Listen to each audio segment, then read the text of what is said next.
kulanti wanaagsan daawadayaal ku soo dhawaada channelka Salma Vlog and Entertainment.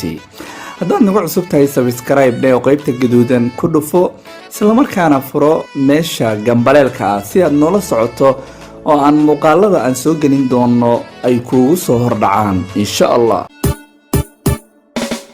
dadka qaarkood ayaa la yaaba marka ay maqlaan gabdhaha ayaa lacag jecel oo lacago ay weydiiyaan dadka ay wada joogaan ama nolosha ay la qaybsanayaan ka hor xilliga shukaansiga oo ay lacag weydiistaan.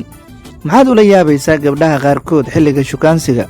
waxaa jira rag qaarkood lacag u guursada haweenka ay la socdaan lacag weydiiye. sheekadan ayaan idinkaga qeexin arrintaas oo aad isbarbardhig adinkaba ku samayn kartaan.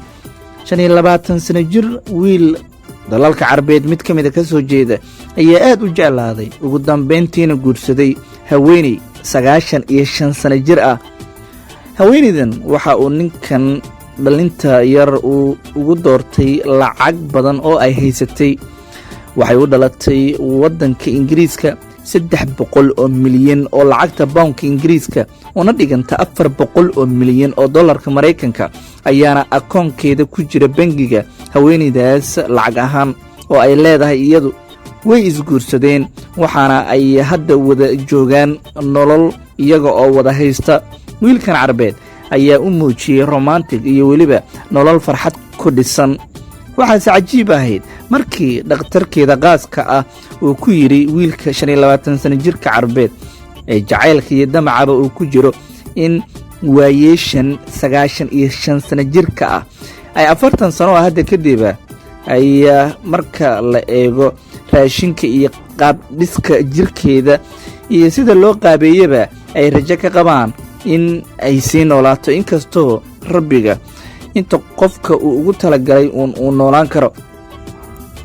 25 sano jirkan wuxuu hadda la ildaran yahay sugitaanka geerida haweeneydan sidii uu calfan lahaa lacagtaas sanduuqa keydka ka buuxda oo haweeneydan ay iska leedahay 100 milyan ee dollarka Mareykankana ah.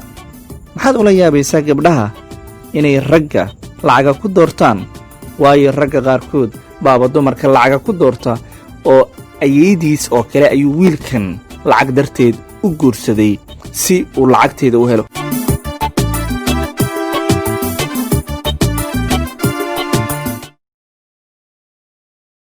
gudaha daawadayaal intaasaan ku soo gabagabeynayna muuqaalkan oo aad ka daawanayseen channelka Salma Vlog and Entertainment.